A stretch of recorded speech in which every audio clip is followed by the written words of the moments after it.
Ouais, bonjour à tous, bienvenue dans le QG des maires. Tous les trimestres, j'ai le plaisir de recevoir sur le plateau de Télé Grenoble 3 maires de l'agglomération grenobloise, des élus qui dirigent des communes en périphérie de l'agglo. C'est l'occasion de découvrir avec eux leur territoire.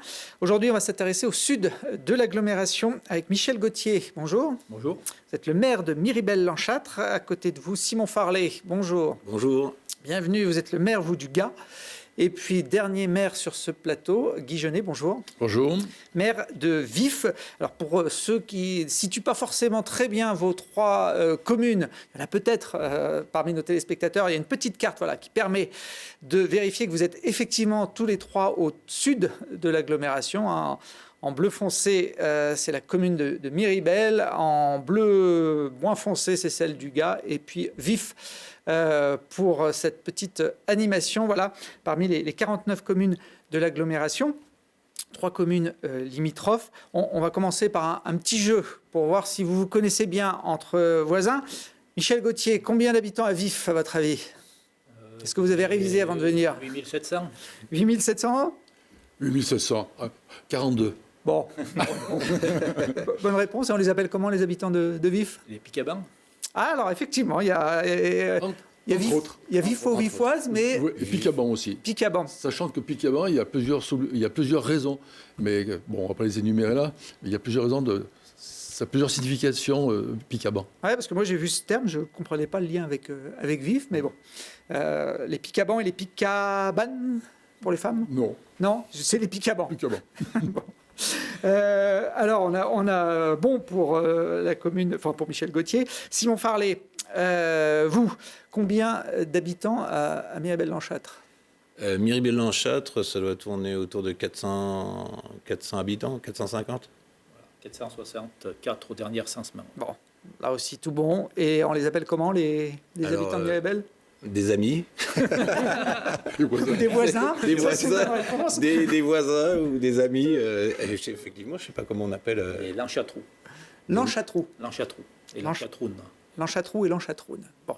Ben voilà, on apprend quand même des choses entre voisins. Guy, pour finir, sur le Gard, combien d'habitants à votre avis? 2005. Un peu moins. 1800. Il est généreux. 1800 Oui. D'accord, je crois que ça avait passé les caps des 2000. Non. 2000. Il est généreux, Guy Genet. Hein. Ouais. Comme les gens les Saillandous, ils viennent tous à Vif au marché.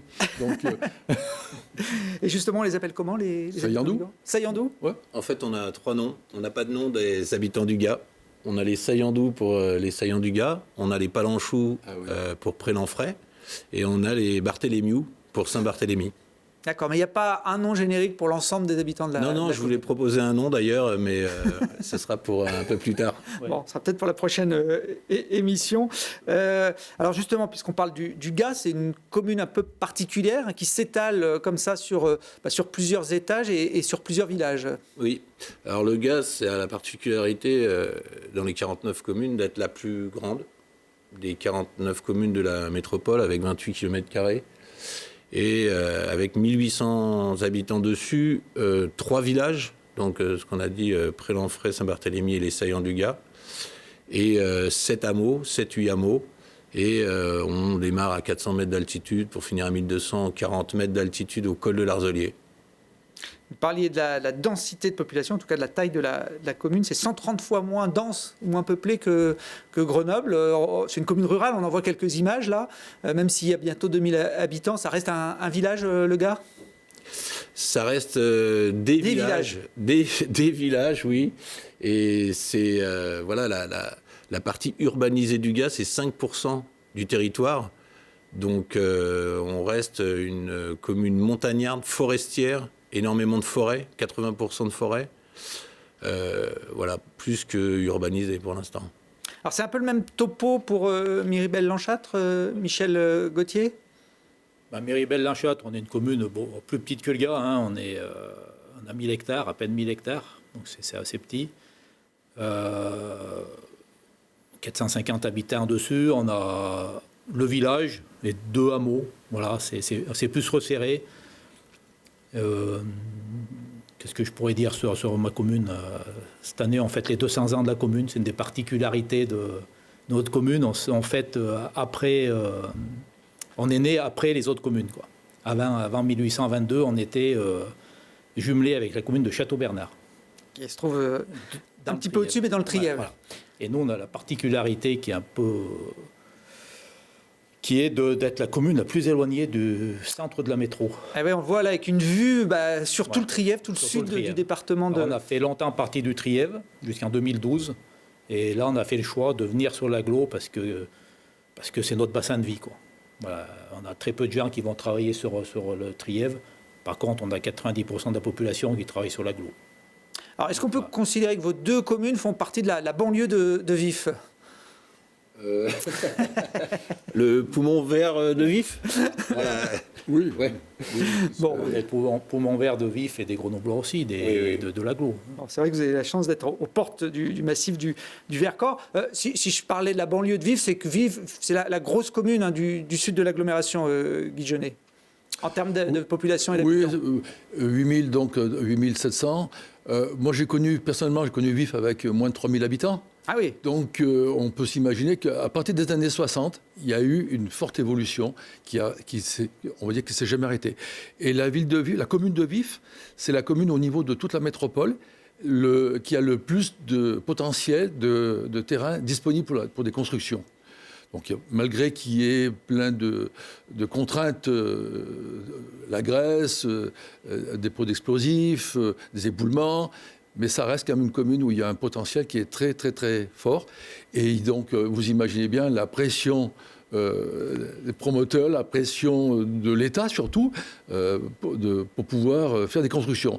Donc, ça demande une gestion à regarder de très, très près parce qu'il ne faut pas se laisser envahir rapidement. Et c'est le maire qui délivre les permis de construire dans les communes, donc c'est une responsabilité importante. Et contrairement aux gars ou à Miribel, vous, c'est tout plat, la commune de Vif, ou en tout cas en grande partie. Oui, une grande partie, c'est plat. On a quelques hameaux perchés un peu sur le côté sud. Petit hameau, la Merlière, le Cerf, Girardière. Après, autrement, ça reste la plaine de Rémur. Vif, c'est là où il y a le domaine de la Rivoire, c'est là où il y a l'habitation le plus concentrée. Avec pas mal de services aussi, il y a une gendarmerie, on l'a vu sur les images, il y a beaucoup gendarmerie beaucoup qui est un bâtiment communal, la gendarmerie. Ensuite, on a les commerces, on a aussi une petite zone artisanale, on a 2 gymnases, salle des fêtes, salle polyvalente, salle d'évolution au sol, salle de sport aussi. Voilà, 5 groupes scolaires, un collège. On le voit là d'ailleurs en image, ce collège, une médiathèque qui va être reconstruite prochainement. Oui, aujourd'hui, nous avons une médiathèque qui fait 150 mètres carrés et le permis de construire, il est en train de se faire, il est fait. Les travaux devraient démarrer à l'automne 2023 et c'est une médiathèque de 700 mètres carrés, donc avec une salle de projection intérieure, j'y tiens. Donc voilà, on pense qu'elle sera finie pour l'été, automne 2025. Et puis, puisqu'on parlait des équipements sportifs, il y avait une piscine à Vif, à l'entrée de la commune. À l'entrée de Vif, vous avez une piscine avec terrain de foot, terrain de jeu, il y a terrain de tennis. Le terrain de foot il vient d'être inauguré début septembre en collaboration avec le département, avec la mairie de Vars, qui a participé au financement de ce terrain de foot. Parce que le club, avant tout, il est Vif. Enfin non, Vars, Vif, Le Gaz, c'est un club des 3 communes. Donc le terrain, c'est un terrain d'entraînement synthétique. Hein. Et à côté, il y a une piscine qui a eu des gros problèmes techniques. Donc là, on est en train de faire des appels d'offres pour que cette piscine puisse réouvrir. Ah, c'est pour ça que j'en parlais au passé, mais elle va réouvrir prochainement. Oui, prochainement. Donc on est en plein travaux on prépare les dossiers de la remise en service de cette piscine. Bon, donc si je comprends bien, Simon soutient aussi le club de foot de Vif, puisqu'il fait partie de votre commune. Oui, c'est le club de la vallée de la Grèce. Alors c'est vrai qu'on n'a pas beaucoup soutenu le terrain de foot, pour être honnête. Financièrement, vous voulez dire? Voilà, parce qu'on a quand même un terrain de foot sur notre commune qui nous coûte déjà énormément d'argent au niveau de l'entretien. Et c'est un terrain en herbe d'une très très haute qualité. Et c'est vrai qu'on entretient toute l'année pour le club de Vif avec peu de licenciés du club qui viennent de notre commune. Donc pour une commune comme la nôtre, avec un budget comme la nôtre, c'était difficile de participer aussi, et on s'en excuse, mais de participer aussi au terrain synthétique de Vif. Michel, pour un petit village de 400 habitants, d'avoir juste à proximité une ville comme Vif, qui a beaucoup de services, j'imagine que vous mutualisez, ou en tout cas que vous évitez peut-être de créer des services chez vous s'ils existent un tout petit peu plus bas? Ah bah complètement. Nous, les services, on les a plus sur le Gard et Vif. Chez nous, c'est compliqué d'avoir des services. Des commerces, déjà, on ne peut pas avoir de commerce parce que ça ne fonctionne pas. Hein. La population travaillant sur l'agglo, ils s'arrêtent faire les courses à Vif, au Saillant, à Montant. Quoi. Donc, nous, on profite des communes comme Vif et le Gard, surtout Vif. Surtout pour nos anciens, je dirais que dès que nos anciens, ils sentent qu'ils ont un peu moins de mobilité, etc., donc ils vont habiter sur Vif et ils laissent sa place aux jeunes à Miribel. Pour nous, ça, c'est un peu plus vivant et pour Vif, c'est... Voilà. Mais donc, merci à Vif de... Voilà. Alors Guy, c'est votre 3e mandat en tant que maire de... 2e en tant que maire et un mandat de premier adjoint. De premier adjoint. Vous siégez dans le groupe d'opposition à la métropole, qu'on appelle le CCM, qui regroupe en gros les maires et les élus de droite de l'agglomération. Tout à fait. Bon. Vous êtes d'ailleurs vous-même encarté aux Républicains. Personnellement, oui. Mais votre liste était politique, enfin c'est souvent comme ça dans les élections municipales. Oui, c'est clair que même dans ma liste, j'ai des gens qui sont un peu du centre, on va dire centre et centre-droit, voilà, et puis de droite, voilà. Bon, vous présidez la commission d'appel d'offres à la métropole. Tout à fait. C'est un poste important, ça oui. Brasse beaucoup d'argent sur... Ah, énormément, énormément.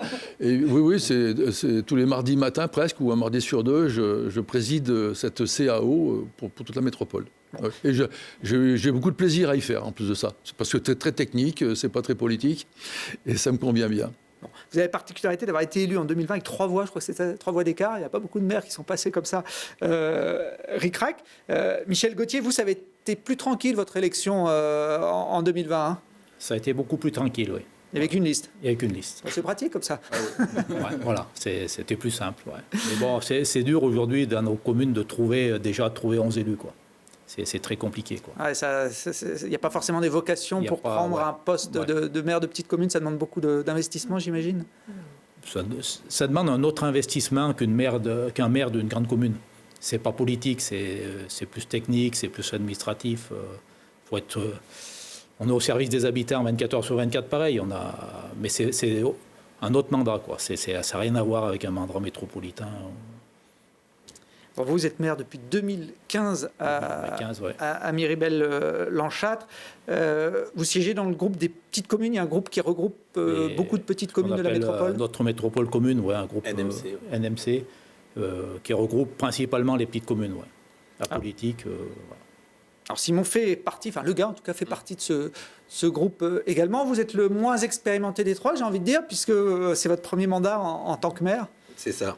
J'ai été aussi conseiller municipal il y a 2 mandats. Je m'étais présenté sur une liste d'opposition à Christophe Mailloussier.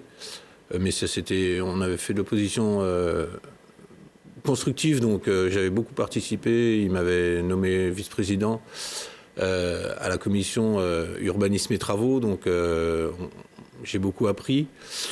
Et voilà, c'est mon premier mandat en tant que maire. Je siège aussi chez NMC des petites communes. C'est un groupe qui est très intéressant parce que je dirais même pas apolitique, mais plutôt pluripolitique. Et voilà, avec quand même des tendances de gauche, puisqu'on fait partie de la majorité. Christophe Ferrari. Voilà, on fait partie de la majorité et voilà, mais de toute façon, on est dans de la politique sociale et solidaire qu'on est obligé de faire sur nos petites communes. On ne peut pas faire de la politique générale sur des communes de moins de 2000 habitants. Enfin, c'est mon idée. On est obligé de faire du social, de la solidarité, de l'écologie à notre niveau. Voilà, on ne fait pas de la politique générale. Alors, c'est votre premier mandat, mais il y a une tradition familiale à diriger les communes iséroises chez vous. Voilà. Donc, mon arrière-arrière-grand-père était Auguste Ferrier, était maire des Chirolles en 1900. Son père, alors je ne voudrais pas me tromper de prénom, mais je crois qu'il s'appelait Joseph Ferrier. Il était maire de Fontaine quelque temps avant. Et mon grand-père était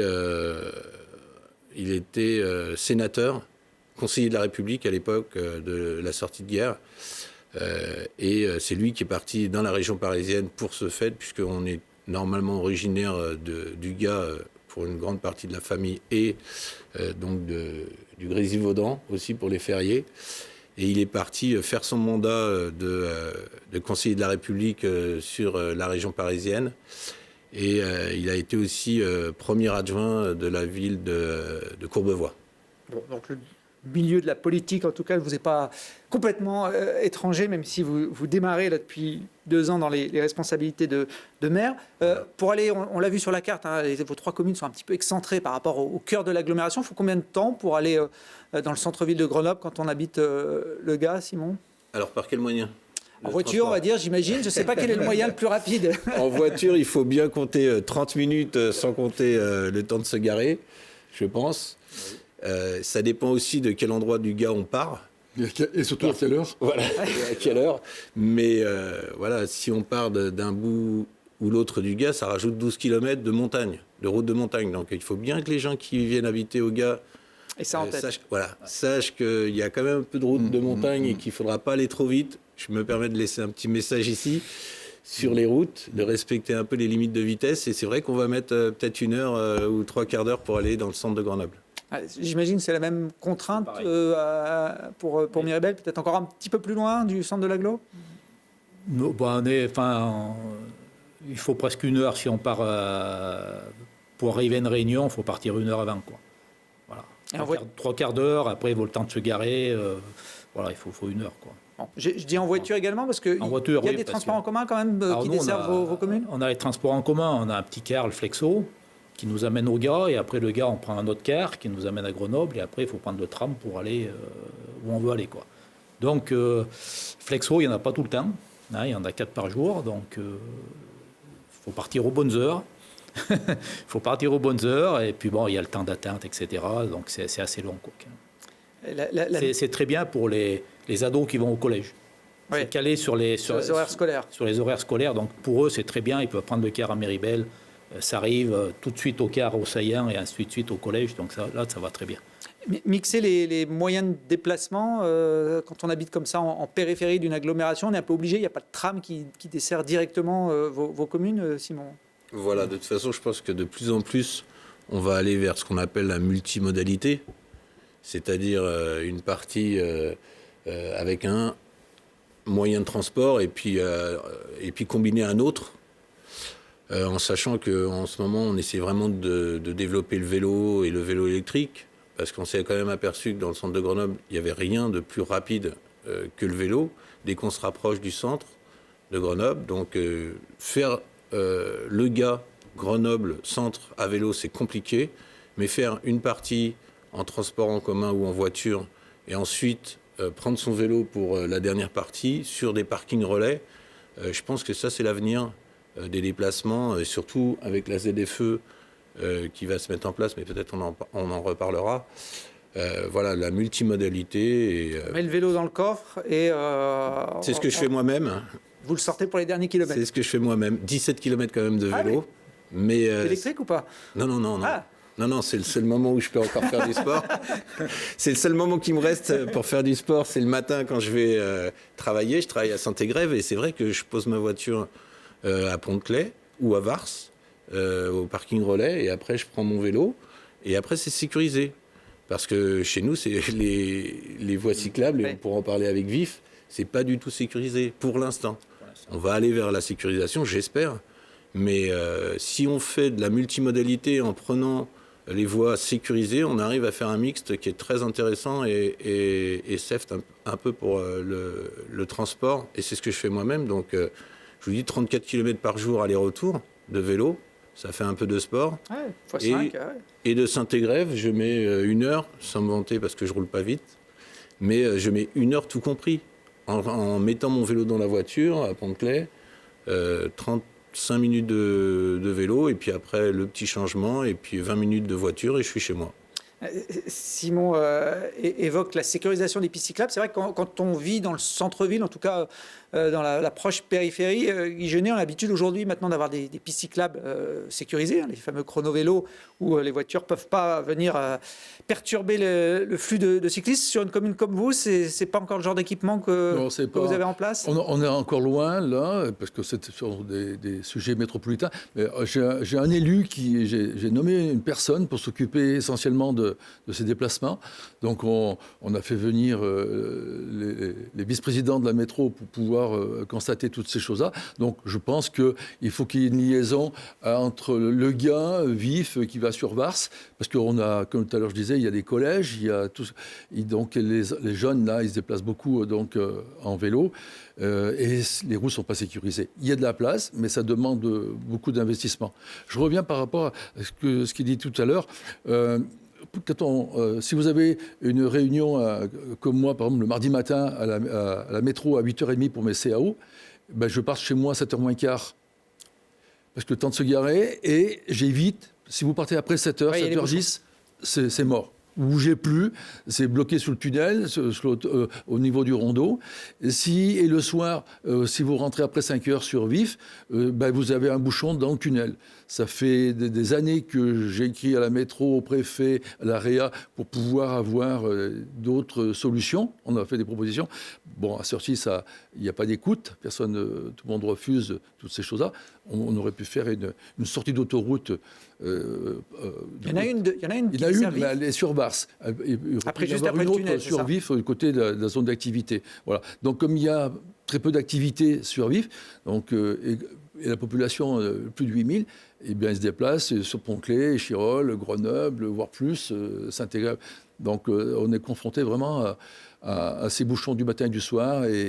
Et donc, du coup, ça devient un petit peu dangereux et que c'est excessif. Les gens n'ont plus le temps, ils n'ont pas la patience. Donc, c'est assez problématique. Alors, ça, c'est l'aspect routier. Il y a une gare aussi à Vif. Oui. Elle peut servir dans les déplacements elle sert pas mal parce qu'il y a 3-4 ans en arrière, devant la gare, il y avait un petit parking. Et devant ce parking-là, il y avait régulièrement, 3, 4, 5 voitures maximum. Et puis, lors de manifestations, de discussions, de réunions avec les gens de Vif, on a agrandi à 45 places de parking. Et on s'aperçoit que 45 places à cette heure-ci, c'est presque plein. Donc les gens se déplacent en voiture jusqu'à la gare et après prennent le train. Et tant mieux, il y a aussi un grand parking relais sur Vif qui je m'aperçois. Mais ce sont des gens qui viennent un peu du Gard, de Monestier-de-Clermont, qui se garent ici pour prendre le car après. Et puis éviter les bouchons de l'agglo. Alors, si la métropole n'a pas encore investi, on va dire, sur vos communes pour des pistes cyclables sécurisées, elle propose, notamment depuis la rentrée, aux habitants du Gard de tester des vélos électriques, hein, Simon. Voilà, c'est pas que aux habitants du Gard, mais le dispositif a été inauguré au Gard. Donc, la M Vélo Plus se déplace avec une vingtaine de vélos et les laisse pendant 1 mois aux habitants pour que les habitants puissent tester le déplacement en vélo électrique. À savoir que nous, on a quand même beaucoup d'habitants qui travaillent soit sur les plateformes chimiques, donc ils ne vont pas jusqu'à Grenoble, du côté de Jarry, et puis on a aussi beaucoup de militaires. Donc, qui vont à Vars. Et donc, il y a eu un très, très bon retour sur le prêt de vélo. Donc, ça a été même dur de les rendre au bout d'1 mois, puisqu'il fallait les rendre. Mais ça permettait aux gens de s'être décidés, d'avoir testé le vélo électrique et de pouvoir en acheter ou prendre un abonnement. Mais l'abonnement, pour les habitants du Gard, c'est compliqué, puisqu'on n'a pas de vélo à disposition près du Gard. Ce serait pour prendre des vélos plus près de Grenoble. Ouais. Cette opération, chez nous, elle se fera au mois d'avril. Et par contre, depuis 1 an et demi, la commune de Vif, on participe financièrement à tout achat de vélo électrique. Et à toute personne, nous offrons 100 € à toute personne qui justifie l'achat d'un vélo électrique, parce que l'État donne aussi 100 €. Et aujourd'hui, nous en sommes à 70 vélos achetés. Aidés par la mairie. Aidés par la mairie, entre autres, pour 100 €. Peu importe le montant du vélo, mais on donne 100 €. Bon, donc les Vifois pourront bientôt tester aussi Oui. le service métro vélo et à Miribel aussi, parce que ça monte chez vous. Mars-avril aussi. Ouais. Mars-avril, ouais. Mais ils attendaient d'avoir des vélos un peu plus puissants. Ouais, pour pouvoir. Ben oui. Et ça recharge en descendant après. Alors il n'y a pas de bouchon chez vous à Miribel-Lanchâtre, en tout cas pas à ma connaissance, mais il y a quand même des routes qui sont coupées, une route notamment depuis bientôt un an, Michel Gauthier. Donc on a la route qui va de Miribel qui fait la liaison avec le Trièves, qui s'est coupée suite à un éboulement, un gros éboulement. Et depuis, on est coupé et on cherche une solution. Voilà la photo. On cherche une solution pour faire une petite déviation par-dessus parce que j'ai des habitants de la commune qui sont de l'autre côté et qui sont coupés du centre du village. Alors un an, ça paraît long pour régler un problème de route. C'est très long. Voilà, les services techniques de la métro ne veulent pas prendre de risques sur ce dossier-là. Donc, ils veulent attendre d'avoir des mesures et des mesures et des mesures pour savoir ce qu'il faut faire. Donc, eux, ils parlent de 4 à 5 ans. Avant la réouverture. Avant la réouverture. Donc, on s'est appuyé, on a quand même rencontré le département et puis parce qu'on fait liaison avec le département, c'est la liaison avec 2 territoires. Donc, c'est vrai que la métro, on est au bout de la métro. C'est une route qui va vers le Trièves, c'est ça? Voilà. Donc, ça serait entre Miribel et Elga, ça serait peut-être fait déjà, mais comme on est entre Miribel et le Trièves, c'est pas fait. Donc, moi, j'ai proposé de prendre la responsabilité de faire une voie de secours qui passerait par-dessus, qui ne serait pas plus dangereuse que c'était actuellement. Par contre, il faut que je trouve les financements. Donc, voilà, on est en pourparlers avec le département et la métro qui seraient prêts à faire l'effort de financer cette route. Et on espère trouver une solution en février pour avoir les financements et qu'on puisse lancer ces travaux qui seraient provisoires en attendant d'avoir une route définitive. Bon. Voilà. Simon et Michel, vous faites partie de ce groupe des petites communes. C'est peut-être que Guy a également un avis sur la question. On a parfois du mal à se faire entendre quand on est dans une agglomération aussi importante que la métropole, avec près d'une 50aine de communes, sur des dossiers comme ça qui sont importants pour votre commune, mais qui, à l'échelle de la métro, ne sont peut-être pas prioritaires. C'est pas tellement, je pense, alors je vais parler et puis c'est pas tellement en fait le nombre de communes, parce qu'on est très représentatif au niveau du nombre de communes chez NMC, puisqu'on représente 22 ou 23 communes pratiquement sur la 49, ce qui est quand même, c'est le nombre d'élus. C'est-à-dire que pour toutes les petites communes, on a un élu métropolitain. Et dans une commune comme Grenoble, puisque c'est au nombre d'habitants, au prorata d'habitants, une commune de Grenoble a 35 élus, 35, 36, 37 élus, je ne sais plus. Et du coup, rien que Grenoble a la majorité des élus par rapport à nous qui représentons 23 communes. Donc, ce n'est pas au nombre de communes, c'est plutôt au nombre d'élus qu'on a du mal à se faire entendre. Même si, en étant dans la majorité, on a quand même moins de mal à se faire entendre que d'autres. Mais je pense qu'on a mis en place aussi le congrès des maires, alors, enfin, pas le congrès des maires, mais la conférence des maires, la conférence des maires qui rééquilibre un peu ces choses-là, parce que là, il y a un maire un représentant par commune. Et là, la discussion est quand même, à mon avis, à mon sens, plus équilibrée qu'au Conseil métropolitain. Moi, je pense que le souci qu'on a un peu, nos petites communes, je parle pour Miribel, parce qu'on est petit, on n'a pas de service, on n'a qu'une secrétaire de mairie, puis du personnel à l'école. C'est les élus qui travaillent avec les services techniques en direct. Et c'est assez compliqué quand on travaille d'élu à élu, on se comprend. Quand on travaille d'élu de services techniques, c'est plus compliqué. Ouais. Et ils ont sûrement raison, mais les services de la métro, ils veulent donner le même service à tout le monde. On est métropolitain à Miribel, qui est en Chartreuse ou à Grenoble, on a le même service. Mais nous, on n'a peut-être pas les mêmes besoins qu'un habitant de Grenoble. Et c'est ça qu'ils n'arrivent pas à comprendre, quoi. Voilà. Il faudrait faire un peu plus de sur-mesure. Il faudrait faire plus de sur-mesure, ouais, je pense. Guy, vous qui êtes dans l'opposition, vous avez la sensation aussi des fois d'avoir du mal à faire avancer vos projets, ou les choses sont assez équilibrées? Ouais, c'est compliqué. Bon, après, une fois qu'on a dit que c'est compliqué, on n'a rien dit. Hein. On n'a rien dit.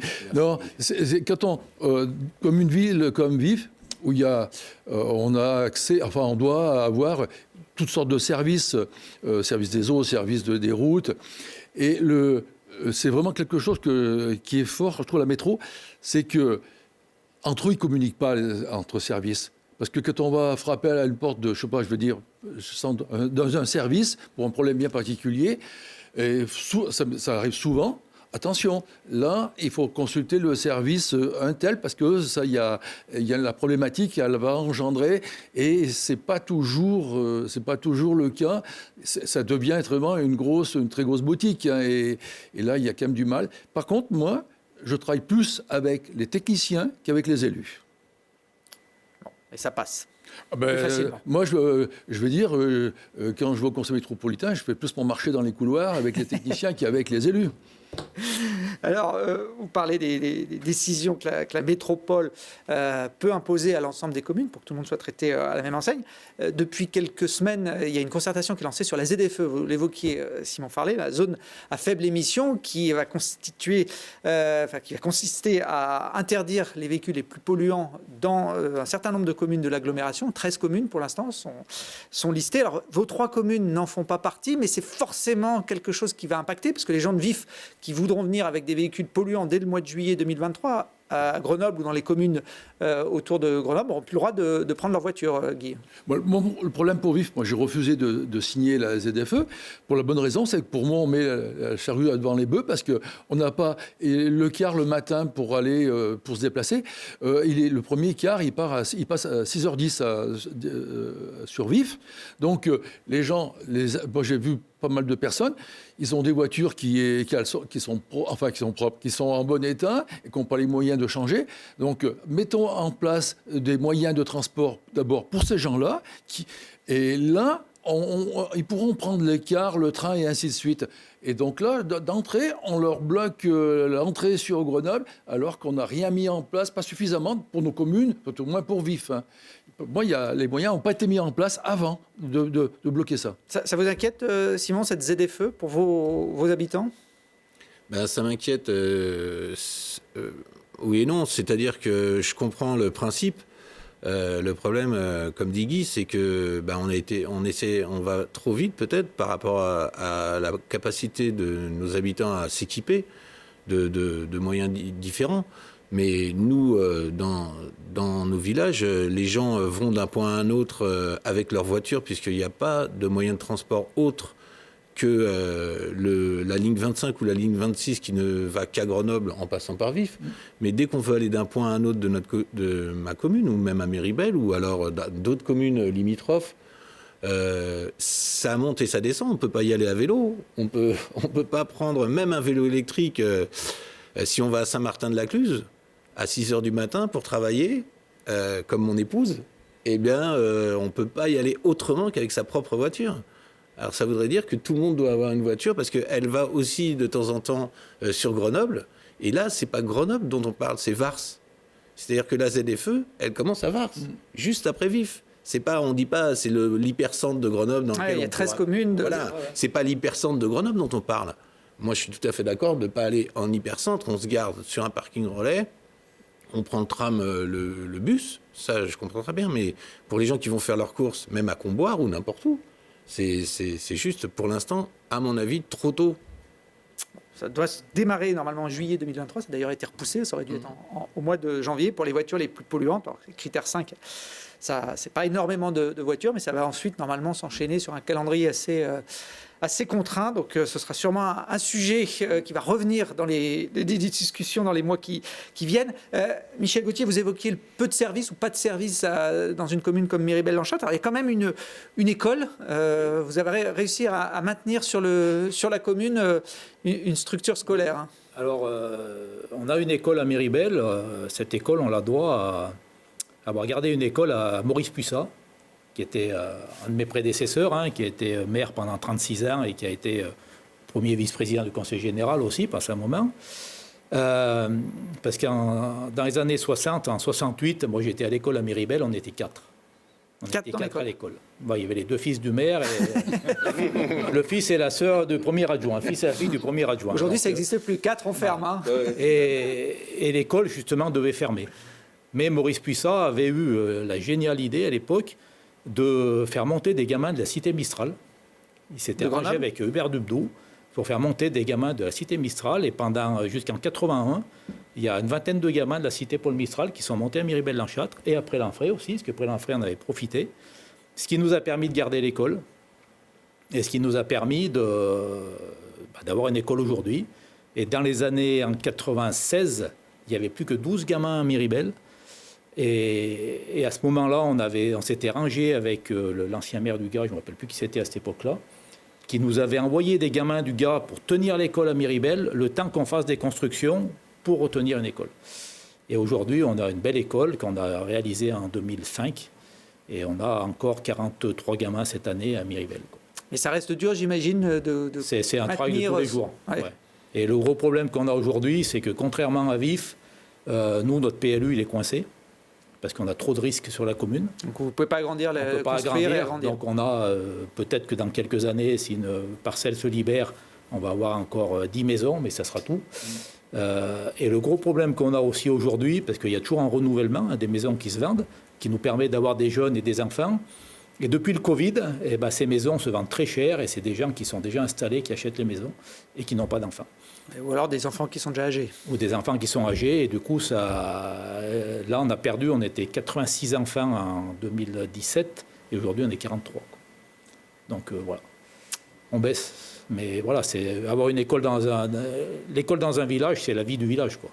On n'aurait pas d'école, on n'aurait pas de vie. Ça, c'est très très important, et on va tout faire pour garder le maximum, quoi.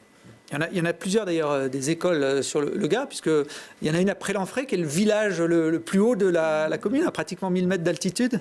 Oui, tout à fait. Donc nous aussi, on se bat pour garder notre école à Pré-Lanfray. Donc il y a un peu moins de 40 enfants. Dedans, il y a 2 classes, une de maternelle et une de primaire. Et il y a un bureau de poste aussi, juste à côté. Donc on se bat aussi pour garder ce bureau de poste. Donc les employés font souvent la poste et l'école, le périscolaire et tout ça.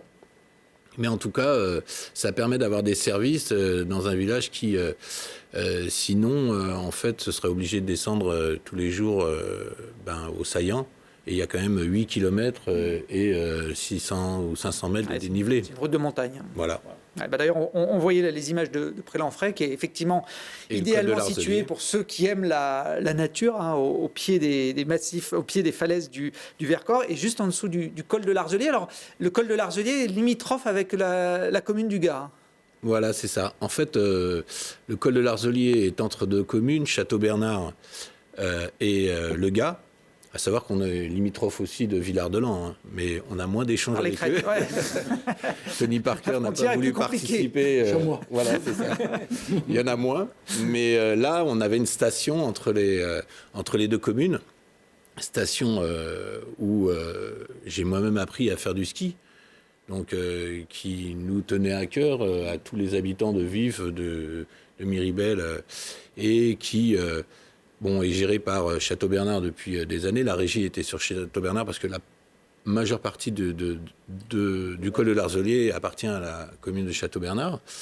Et voilà, ils ont des difficultés, c'est très compliqué financièrement. On voit le télésiège là. L'entretien du télésiège n'a pas pu être réalisé. À remettre là, c'est l'ancien hôtel. Voilà. Aujourd'hui, elle est quasiment fermée, en tout cas pour ce qui concerne les sports. Voilà, elle est fermée, et pourtant, il y avait une très grande activité VTT. Ils avaient réussi à passer de l'hiver où il y avait de moins en moins de neige à une activité VTT décente, et ça marchait très bien. Ils ont même fait des journées parfois ski et VTT. Alors sur les mêmes pistes, on voyait traverser. Alors au niveau sécurité, je ne sais pas comment ils géraient ça, mais je l'ai vu une fois, j'y étais. Il avait neigé un peu tard dans la saison et ils avaient fait ski et VTT en même temps. Je sais qu'il y a beaucoup de... il y a une association pour essayer de dynamiser, pour essayer de reprendre. Nous, on est motivés. Si Château-Bernard veut redynamiser, c'est un endroit qui se trouve entre deux communautés de communes. C'est un peu... alors, si pour Miribel et sa route, ça pose un problème, au contraire, au niveau du développement économique d'un lieu touristique comme ça peut être un plus. Ouais, les deux communautés peuvent. Voilà, il y a des accords. Voilà, il y a des accords entre les communautés de communes justement pour développer ces lieux frontaliers, lieux touristiques frontaliers, et le col de l'Arzelier est idéalement placé. Donc j'espère qu'on trouvera des solutions, pas pour remécaniser la station, mais par exemple pour une station démécanisée, avec de quoi apprendre aux enfants à skier. Enfin bon, il y a plein de choses à faire. Et je pense que c'est un atout de notre commune et des communes aux alentours, un atout touristique, à savoir qu'on a perdu le bus touristique qui s'appelait à l'époque itinéraire fraîcheur, là, ou non Comme ça, ouais. C'est des bus que met en place la métropole pendant l'été, notamment voilà, pour servir les sites touristiques. Il y en a au col de Porte, il y en a un peu partout, et le nôtre, par manque de fréquentation, a été abandonné. On a là vraiment l'espoir que ça reprenne un jour. Bon, Destination fraîcheur, j'ai trouvé. Destination fraîcheur. C'est pour les gens de la ville aillent rechercher la fraîcheur l'été.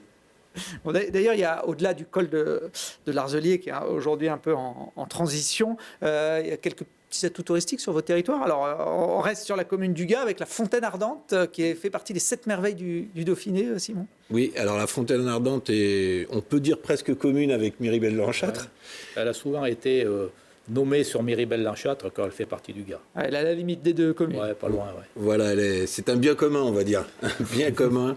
Elle brûle vraiment comme ça, ouais. C'est du gaz qui sort. Alors, elle brûle quand on l'allume. C'est-à-dire que quand on arrive sur... Alors, je le dis à tous ceux qui viendraient visiter la Fontaine Ardente, venez avec de quoi juste allumer la flamme, parce que sinon, ça risque de décevoir les enfants, de voir quelques petites bulles, parce que ça fait des bulles au départ. Si personne ne l'a allumé ce jour-là, il faut allumer la flamme. Mais moi, je me rappelle, dans mon enfance, ça sortait vraiment de la terre. Là, ça a été un peu aménagé. Il y a le chemin, mais nous, on descendait dans les bois. Oui, puis on faisait cuire les œufs au plat sur la flamme. Exactement. Voilà. Et en fait, ça sortait pas toujours du même endroit, d'ailleurs. Ah bah oui, il y a plusieurs endroits. Je me souviens aussi, il y avait plusieurs endroits où on pouvait éclairer, on pouvait allumer. C'est du gaz, c'est quoi? C'est du gaz naturel qui sort? C'est ça, c'est une poche de gaz naturel et ça sort de la terre. Bon, vous n'avez pas imaginé exploiter le gisement là? En ce moment, ça devient... Il y a eu des essais, au 19e siècle, il y a eu des essais pour exploiter le gisement, mais ça n'a pas donné suite. Bon, c'est trop compliqué. En tout cas, c'est un lieu insolite à découvrir avec son briquet. Il y a quelques minutes de marche, c'est accessible. Oui, c'est très accessible. Oui, c'est très accessible. À tout le monde sur les hauteurs du Gard, à la limite de Miribel. Les touristes, ils peuvent aussi s'arrêter à Vif et ils s'arrêtent de plus en plus, Guy, notamment depuis un an avec l'ouverture du musée Champollion sur votre commune. Oui, le musée Champollion, c'est une grande aventure que moi j'ai menée depuis 2009 par là. Bon, ok, maintenant avec le département Hayé, en 2021, ouais. Nous avons inauguré ça mi-juin, ce musée Champollion. À cette heure-ci, il y a eu une petite fête au musée Champollion. On en est à 33 000 visiteurs. 33 000 visiteurs, donc c'est une réussite. Hein. Donc on espère encore un peu plus, parce qu'il y a eu, entre-temps, il y a eu pas mal pour des raisons de Covid, c'était géré par... Voilà, donc ça amène du monde. Depuis, ça a permis à Survif, on a fait toute la rue principale, la rue Champollion, entre autres. Elle est piétonne, avec des circulations apaisées, très apaisées même, parce qu'on a mis beaucoup de fleurs pour que la circulation soit au ralenti. Et par contre, ça amène du monde au point de vue commerce, parce que c'était aussi le but. Et ça a permis, aujourd'hui, Survif, il y a même 3 restaurants, 2 qui sont ouverts cette année, un en juin 2022 et l'autre en juillet 2022, qui fait que, et aujourd'hui, ils sont tous les jours pleins, ils refusent du monde. Et pour beaucoup, certaines personnes viennent du musée Champollion. Ils en profitent, ils font un tour et ils passent par Vif. C'est pas un hasard qu'ils sont implantés sur votre commune, ce musée Champollion. Non, parce que l'origine est là. Champollion, il a passé sa jeunesse, entre autres à Vif, avec la place Beria, la famille Beria, il y a des liens. Il a vraiment vécu. Hein, c'est pas, la maison Champollion à Vif, elle existait. Hein. Ouais, c'est votre star locale. Oui, et puis il y a le Grand Parc. Donc on s'est mis d'accord avec le département. Le département gère le musée ils sont propriétaires de tout. Mais en face de cette maison, musée Champollion, vous avez un grand parc.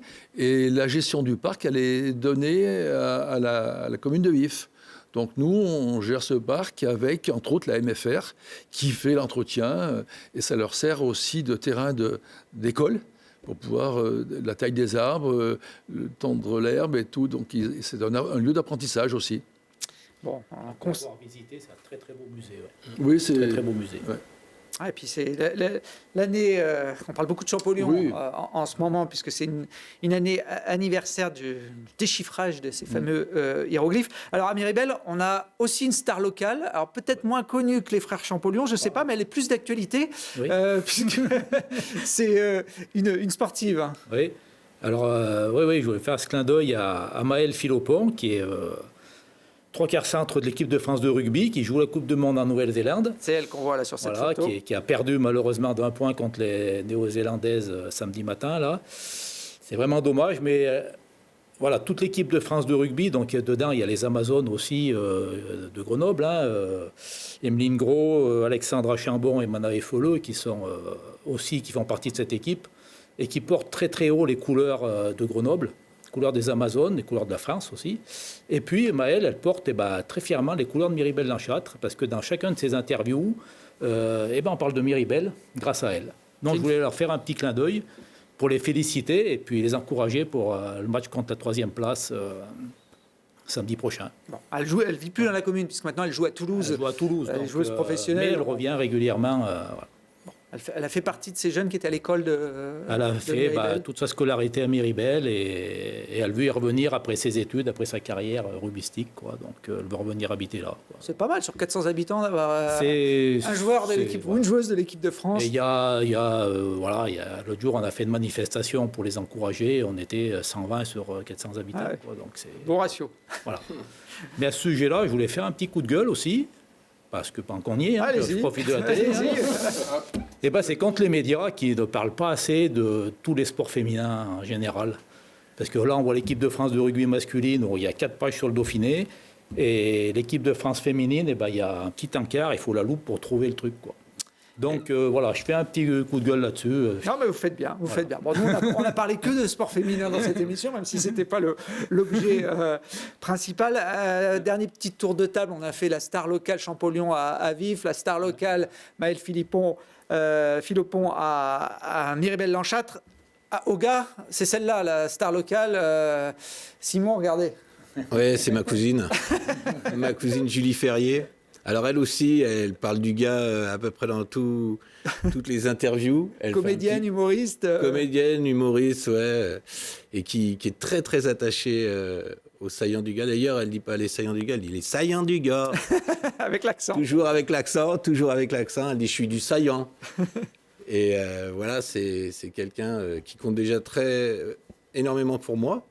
Parce que on est très très proche dans la famille, tous les Ferriers. On avait cette maison au centre du Gard, une très grande maison qui nous a permis de nous réunir entre cousins, et on est 40 très régulièrement. Et voilà, mais je peux faire un petit clin d'œil aussi à mon frère Guillaume Farlet, qui est chanteur, musicien et qui a accompagné notamment plein de gens. Michel Fugain, je crois. Michel Fugain, voilà, je cherchais quelqu'un de local, de Grenoble. Donc je cherchais quelqu'un de Grenoble, il a été musicien de Michel Fugain, voilà, il a joué dans les environs et voilà. Et ben voilà, merci pour ces 3 petits clins d'œil à vos stars locales. On arrive à la fin de cette émission. J'espère qu'on a donné envie à nos téléspectateurs de s'intéresser un peu au sud de l'agglomération, à vos 3 communes. Merci en tout cas d'être venus sur ce plateau. Et puis nous, on se retrouve prochainement pour un autre QG des mers. Merci.